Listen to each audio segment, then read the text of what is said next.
রাজশাহী বিশ্ববিদ্যালয়ে রাকসু নির্বাচনের মনোনয়নপত্র সংগ্রহের শেষ দিন আজ সকাল 10টা থেকে শিক্ষার্থীরা রাকসুর কোষাধ্যক্ষ কার্যালয় থেকে মনোনয়ন সংগ্রহ করছেন। মনোনয়নপত্র সংগ্রহের শেষ সময় বিকেল 5টা পর্যন্ত। শিক্ষার্থীরা বলছেন, রাকসুকে ছাত্রদের অধিকার আদায়ের প্ল্যাটফর্ম বা গণতান্ত্রিক চর্চার কেন্দ্র হিসেবে গড়ে তুলতে চান তারা। গত রোববার রাকসুর মনোনয়নপত্র বিতরণ শুরু হয়। প্রথম দিনে 6 জন ও দ্বিতীয় দিনে 10 জন মনোনয়নপত্র সংগ্রহ করেন। এদিকে এরই মধ্যে নির্বাচন পেছাতে বিভিন্ন রাজনৈতিক দলের দাবির মুখে রাকসু নির্বাচন নিয়ে নতুন করে সংশয় দেখা দিয়েছে শিক্ষার্থীদের মধ্যে। আগামী 15 সেপ্টেম্বর রাকসু হল সংসদ ও সিনেটে ছাত্র প্রতিনিধি নির্বাচন হওয়ার কথা।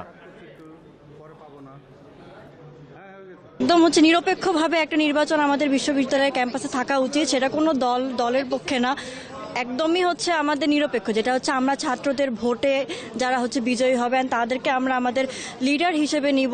অনেক ছাত্র সংগঠন চাচ্ছে যে নির্বাচনটা একটু দেরিতে হোক, যেটা আসলে আমাদের রাকসুর আমাদের যে একটা যৌক্তিক দাবি ছিল যে রাকসু হবে, এইটার পথে একটা বাধা হয়ে দাঁড়াচ্ছে। যথাযথ সময়ে যেন আমাদের রাকসু ইলেকশনটা হয়ে যায়, কারণ এটা যতই পিছাবে ততই এর মধ্যে একটা এলোমেলো একটা হয়ে হয়তো রাকসু নির্বাচন বানচালেরও একটা সম্ভাব্য ধরনের একটা পরিস্থিতি তৈরি হতে পারে।